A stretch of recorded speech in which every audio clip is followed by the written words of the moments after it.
السلام علیکم ورحمۃ اللہ وبرکاتہ۔ آج ہم سورہ الاحزاب کی آیت نمبر 59 سے شروع کریں گے۔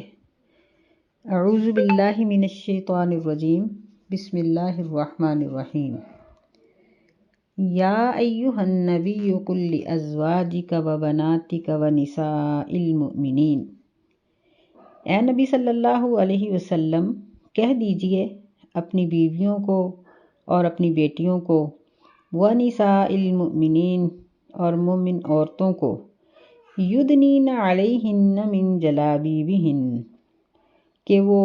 اپنے اوپر چادریں ڈال لیں، یدنین اپنے اوپر ڈال لیں، من جلابیبہن اپنی چادریں، ذالک ادنیٰ ان یعرفن یہ زیادہ قریب ہے کہ وہ پہچان لی جائیں،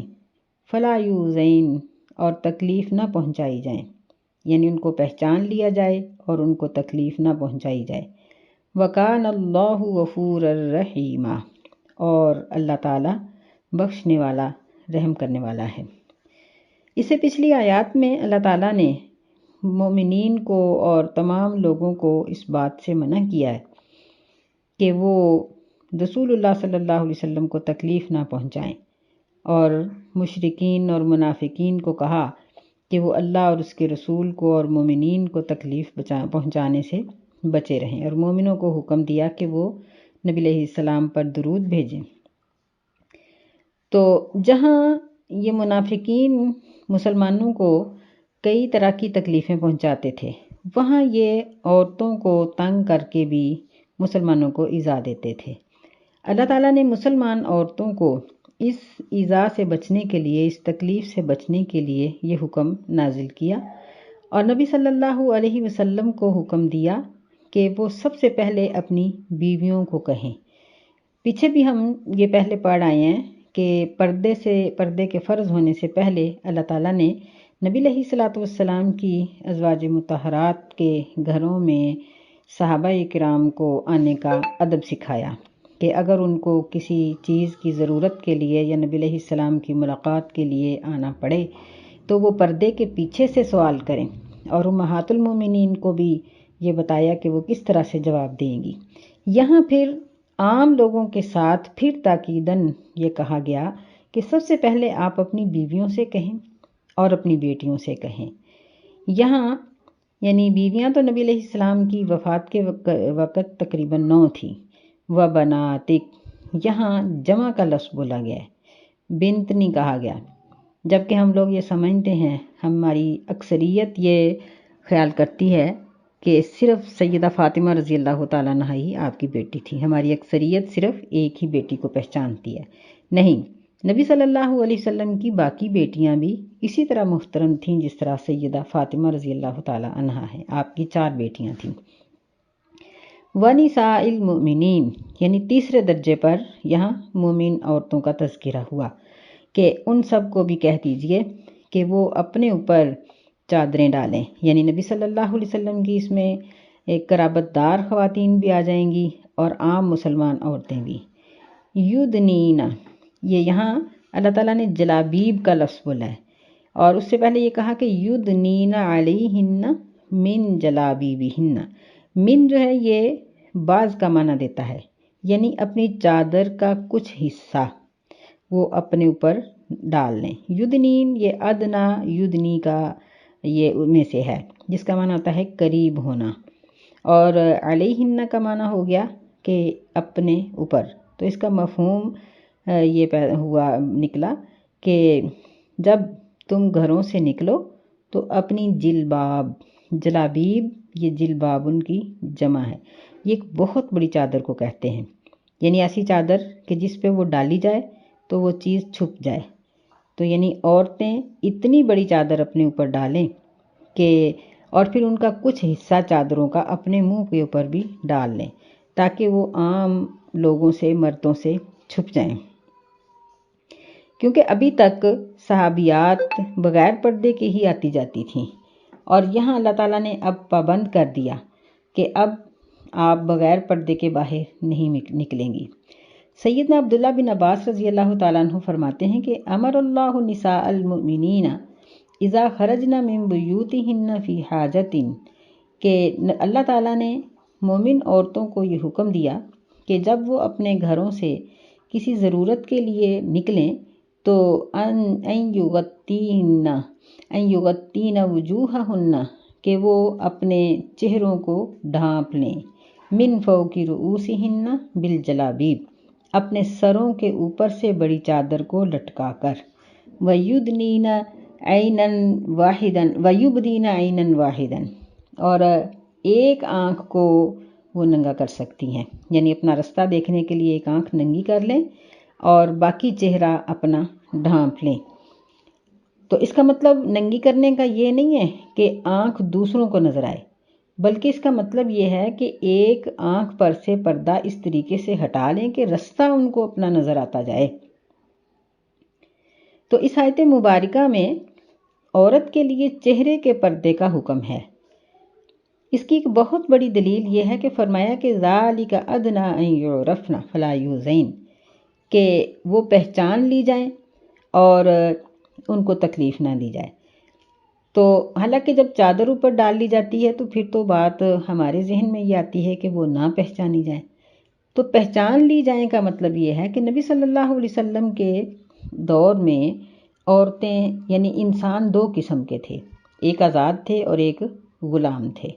غلام مردوں کو غلام کہا جاتا تھا اور عورتوں کو لونڈی کہا جاتا تھا، یعنی آزاد عورتیں تھیں اور لونڈیاں تھیں۔ تو جب آزاد عورتیں باپردہ باہر نکلیں گی تو وہ پہچان لی جائیں گی کہ یہ آزاد ہیں، یہ لونڈیاں نہیں ہیں، کیونکہ منافقین جو تھے وہ کبھی کبھار جب موقع ملتا تو کسی عورت کو تنگ کرتے،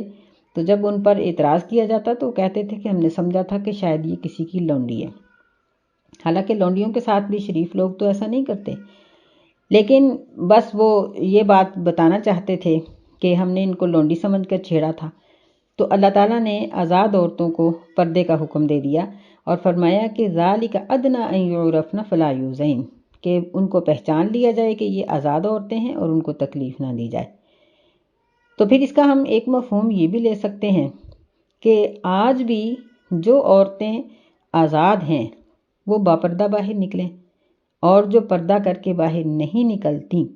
وہ سمجھیں کہ ان کی حیثیت ایک زر خرید لونڈی کی سی ہے۔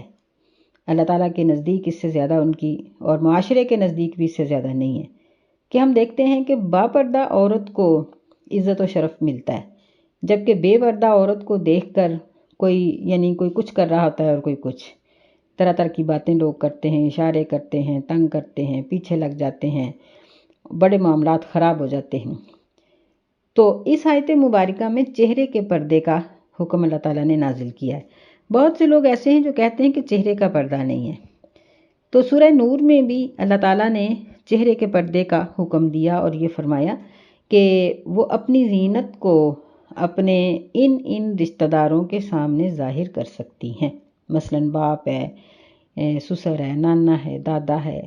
یا بھتیجے ہیں، بھانجے ہیں، بھائی ہیں، بیٹے ہیں۔ تو ہم سوچ سکتے ہیں کہ ہمارے یہ مرد رشتہ دار جو ہیں ان کے سامنے کوئی بڑی بے حیا عورت بھی ہو، فاحشہ بھی ہو، تو وہ ننگی ہو کے تو نہیں بیٹھ سکتی، چہرہ ہی ننگا کرے گی نا۔ جو غلط ہے وہ چہرے کے ساتھ گریبان ننگا کر لے گی، وہ ہاتھوں سے اوپر بازوؤں تک ننگا کر لے گی، ٹخنوں سے اوپر پنڈلیاں بھی ننگی کر لے گی، باقی جسم تو نہیں ننگا کرتی نا۔ تو پھر اللہ تعالیٰ نے کس چیز کو ڈھانپنے کا حکم دیا ہے غیر مردوں سے؟ یہ بات بالکل واضح ہے کہ چہرے کے پردے کا حکم اس میں ملا ہے، سورۃ نور میں بھی اور سورہ احزاب کی اس آیت مبارکہ میں بھی۔ پھر نبی علیہ الصلاۃ والسلام کے زمانے میں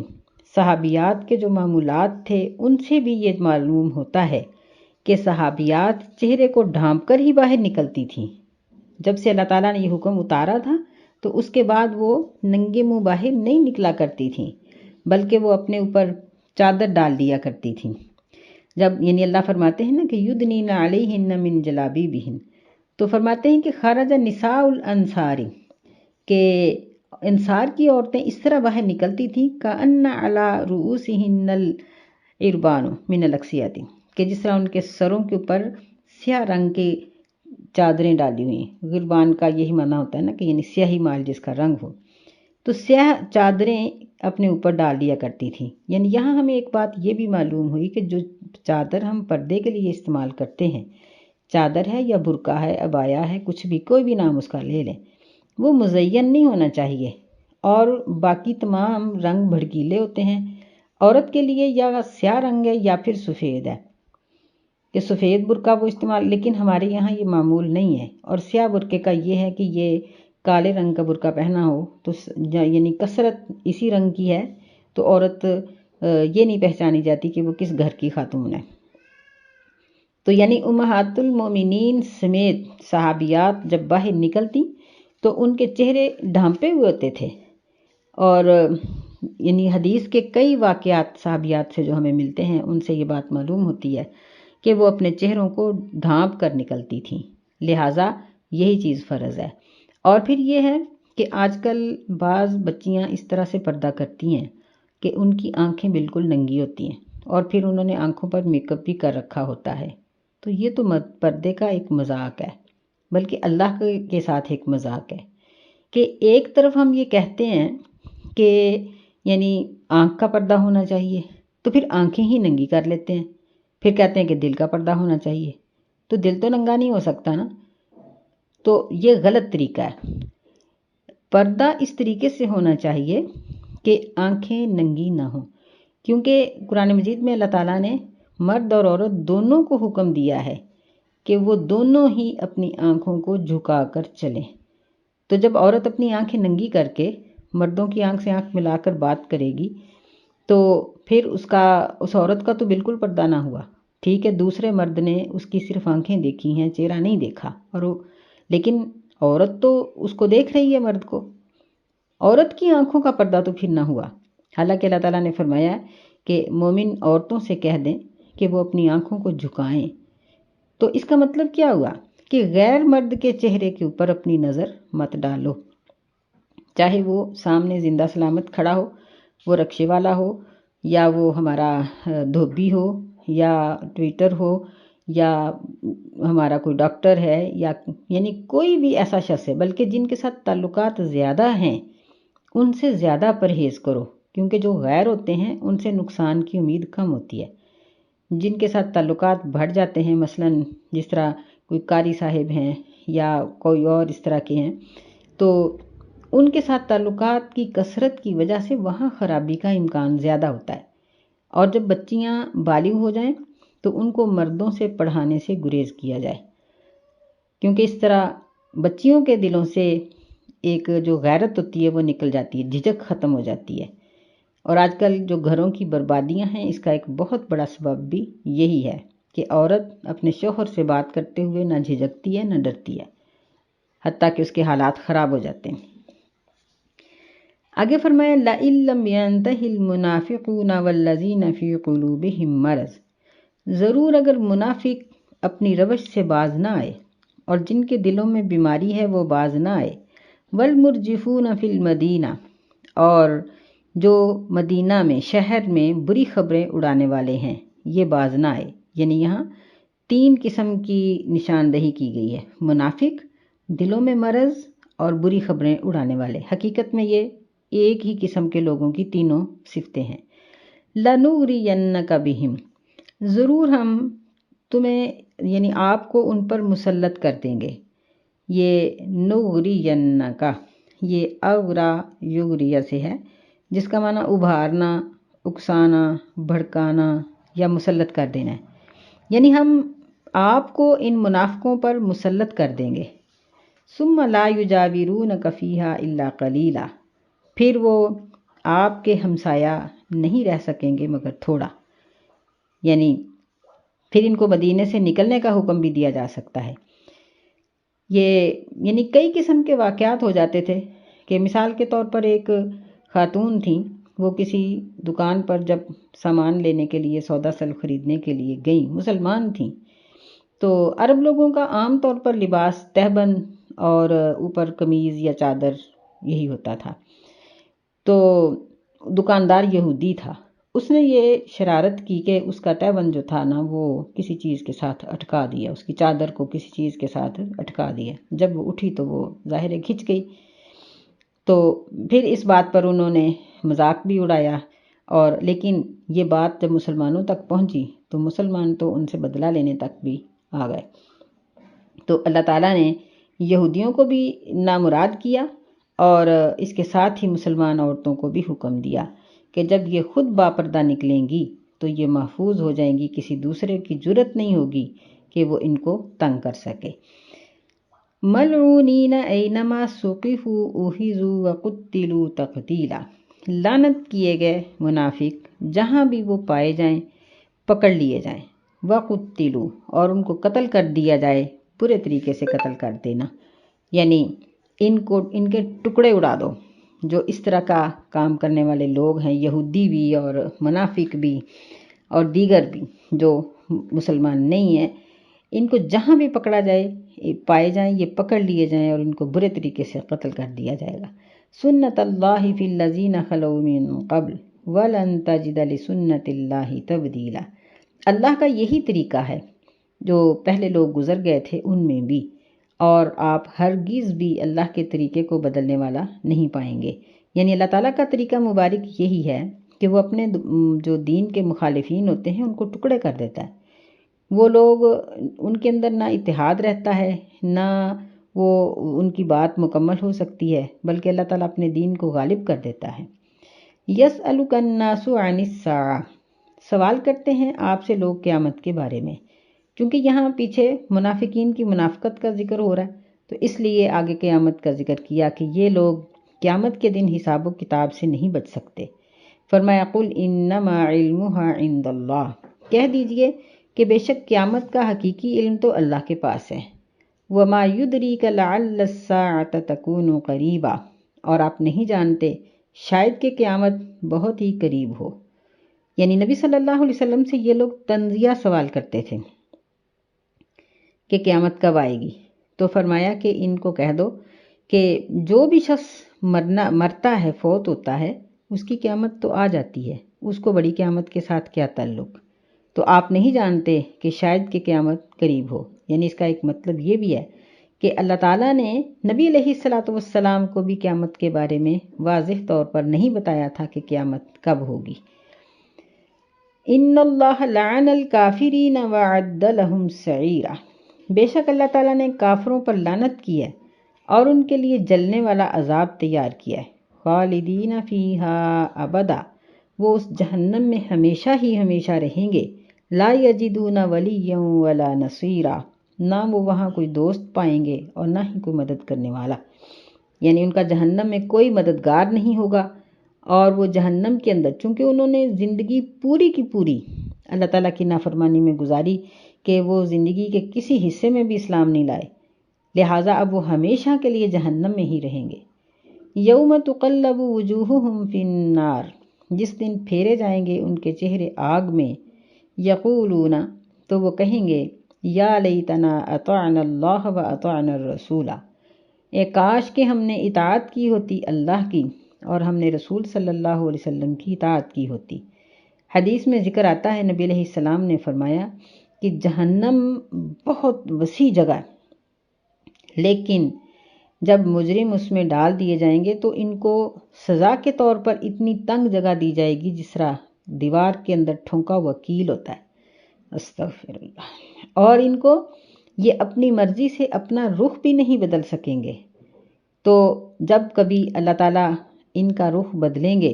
تاکہ یہ جنت والوں کو دیکھیں اور ان کو اپنی تکلیف میں اضافہ ہو۔ ایسے ہی ہے نا کہ دنیا میں دیکھیں کہ جو لوگ دین کے پابند ہیں یا جو لوگ حلال کھاتے ہیں، ان کے دلوں میں بھی کبھی ان عیش کرنے والے لوگوں کی طرف دیکھ کر خیال آ ہی جاتا ہے کہ ہمارے اوپر اللہ تعالیٰ کی پابندی ہے اور ہم اس پابندی کو نبھا رہے ہیں، لیکن یہ لوگ عیش میں ہیں۔ تو ایسے ہی پھر ان عیش کرنے والوں کو قیامت کے دن دکھایا جائے گا کہ وہ لوگ جنہوں نے اپنی زندگی قرآن اور حدیث کی پابندی کے اندر گزاری اور فکر کر کے گزاری، آج وہ عیش میں ہیں۔ تو پھر یہ جہنمی ان کو دیکھ کر کہیں گے کہ اے کاش ہم اللہ کی اور اس کے رسول کی اطاعت کرتے۔ وَقَالُوا رَبَّنَا إِنَّا أَطَعْنَا سَادَتَنَا وَكُبَرَاءَنَا، اور وہ کہیں گے کہ اے ہمارے رب، بے شک ہم نے اپنے سرداروں کی اطاعت کی اور اپنے بڑوں کی اطاعت کی۔ فَأَضَلُّونَا السَّبِيلَ، پس انہوں نے ہمیں سیدھی راہ سے گمراہ کر دیا، یعنی اپنے اوپر سے بات کو ٹالنے کی کوشش کریں گے کہ انہوں نے ہمیں گمراہ کیا۔ قرآن مجید میں کئی جگہوں پر استاد اور شاگرد کہہ لیں یا برائی کے جو پیش رو ہیں اور ان کے تابعین جو ان کے پیچھے لگنے والے ہیں، ان کے اللہ تعالیٰ نے آپس کے مکالمے کو ذکر کیا کہ وہ ایک دوسرے کو تان کریں گے، ایک دوسرے پہ لعنت کریں گے اور کہیں گے کہ ربنا آتہم ضعفین من العذاب ولعنہم لعنا کبیرا، اے ہمارے رب ان کو 2 گنا عذاب دے اور ان کے اوپر لعنت کر، بہت بڑی لعنت۔ ایک جگہ پر اللہ تعالیٰ نے اس طرح سے ذکر کیا ہے، فرمایا کہ لکل ضعف، کہ وہ کہیں گے نا کہ ان کے لیے دگنا کر، اللہ تعالیٰ جواب دیں گے کہ ہر ایک کے لیے دگنا، کیونکہ ہر انسان جب خود برائی کرتا ہے تو وہ کئیوں کو سکھاتا ہے، اس کے دوست اس سے متاثر ہوتے ہیں، اگر وہ باپ ہے ماں ہے تو اولاد متاثر ہوتی ہے، اگر اولاد غلط کام کر رہی ہے اور ماں باپ برداشت کر کے، بعض اوقات ماں باپ بھی ان کے پیچھے کرنا شروع ہو جاتے ہیں، تو ہر انسان دوسرے کو سکھانے والا بنتا ہے، اس لیے ہر ایک کے لیے فرمایا کہ دگنا ہے۔ بہرحال یہاں یہ بات معلوم ہوئی کہ اگر ایک انسان اللہ اور اس کے رسول کی نافرمانی کرتا ہے تو وہ قیامت کے بعد بہت ہی برے حالات میں ہوگا، اور اگر کسی نے اپنی یہ مختصر زندگی پابندی کے اندر گزار لی تو انشاءاللہ آخرت میں اللہ تعالیٰ اس کو سرخرو کر دے گا۔ اللہ سے دعا ہے کہ اللہ تعالیٰ ہمیں معاف فرمائے اور ہمارا شمار اللہ تعالیٰ ان لوگوں میں کرے جن کے اوپر اللہ تعالیٰ کی مغفرت اور اس کی رحمت ہوگی، اور جن کے لیے اللہ تعالیٰ جنت میں داخلے کی اجازت دے دیں گے۔ اللہم انا نسألک جنت الفردوس ونعوذ بک من النار۔ السلام علیکم ورحمۃ اللہ وبرکاتہ۔